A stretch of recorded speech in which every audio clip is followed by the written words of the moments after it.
ನದಿಯ ಅಲೆಯಲ್ಲಿ ನಿನ ನಗೆಯ ಸವಿನೆನಪು, ಚಿಗುರು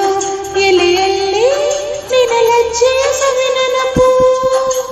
ತಿಂಗಳ ಬೆಳಕಿನ ಸುಖದಲ್ಲಿ ನಿನ್ನ ಮುಖದ ಸವಿನೆನಪು, ರೆಪ್ಪೆ ತೆರೆಯುವ ನೆನಪೇ ಚೈತ್ರ ಮಾಸವು, ತುಟಿಯ ತೆರೆಯುವ ನೆನಪೇ ಸುಪ್ರಭಾತವು, ಯಾರೋ ಬರೆದವರು ನನ್ನಿದೆಯ ಲಾಲಿ, ಕೇಳು ಕ್ಷಣವೆಲ್ಲ ಸವಿ ನೆನಪಿನ ರಂಗೋಲಿ, ಈ ಕಣ್ಗಳ ಗೂಡಿನಲ್ಲಿ ಹೊಸರಾಗದ ಚಿಲಿಪಿಲಿಯೋ, ಈ ಉಸಿರಿನ ಹಾಡಿನಲ್ಲಿ ಅನುರಾಗದ ಕಚಗುಳಿಯೋ, ನೆನಪೆ ನನ್ನ ಮೈ ಪುಳಕ.